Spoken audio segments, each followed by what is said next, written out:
আমাদেরকে না বলে কি কিনলি রে পরে গিয়ে? কি কিনেছিস দিবি না? দে একটু। আমরা কোথায় গেছিলাম আগে বল? হলদিরামস। তো সেখানকার স্পেশাল কি? মিষ্টি। মিষ্টির মধ্যে কি? কাজু বরফি। ইয়েস। তো কাজু বরফি কিনেছিস, আমাদের বললি না তো? বলবো কেন? Surprise. Surprise surprise guys, surprise. আমি তো গরিব মানুষ, আমি বেশি কিনি। মা প্যাকেটটা দেখ, কি প্যাকেটটা আমি ফেলবো না, ভীষণ সুন্দর। এরকম আমি আগেও কিনেছি, মানে এরকম এত সুন্দর প্যাকেট আমি পাইনি। মানে ওখানে গিয়ে আমি অবভিয়াসলি কিনেছি, মানে বাড়িতে নিয়েছি না, ওখানে খেয়েছি, তো এত সুন্দর প্যাকেট আমি পাইনি। তো যাই হোক, এটা দেখো। তো আমরা জানতাম না ও যে আমাদের অলক্ষে গিয়ে এই করেছে, মানে গাড়ি বুক করে টোরে ও যে ওই করছিল, আমরা সত্যিই দেখতে পাইনি। এখন দেখে সত্যি খুব ভালো, খালি মনে হচ্ছে কখন খাবো খাবো। দাঁড়া খুলতে দে। তো বাবা কত প্যাক করেছে রে। মামাকে গিফট দিয়েছে রে মনে হচ্ছে।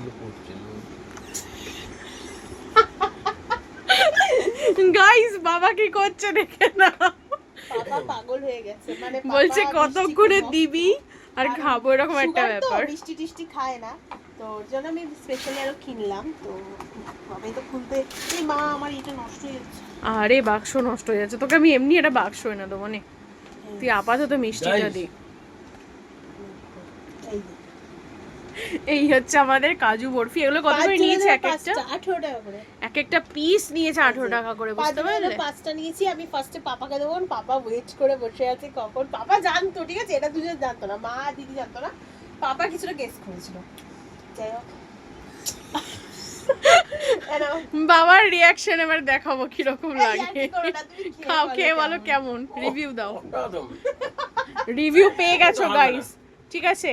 আমি আর কিছু আমাকেও দে, আমি একটু বলি। হ্যাঁ নে, অবশ্যই খেয়ে বলছি হ্যাঁ কেমন। স্বর্গে চলে গেলাম আমি, এত ভালো খেতে গাইস। তার মানে ভালো জিনিস এনেছি বলো। আমি ভালোই আনি, কারণ আমি তো নিজেও খেতে ভালোবাসি। যাই হোক, আমি তোকে দেখলেই লোকে বলছে, আমাকে সবাই দেখলেই বোঝে তোমরা আমি কতটা খেতে ভালোবাসি, আর খাওয়া তো অবভিয়াসলি ভালোবাসি। যাই হোক, চলো, তোমাদের ভালো লেগেছে, এটাই আমাদের কাছে অনেক বড় ব্যাপার। দেখা হচ্ছে আবার নতুন একটা ব্লগে, আবার একটা নতুন কিছু খাবার বা যাই হোক কোথাও কিছু একটা নিয়ে। অবভিয়াসলি, চলো, tata, bye, good night. Good night to all.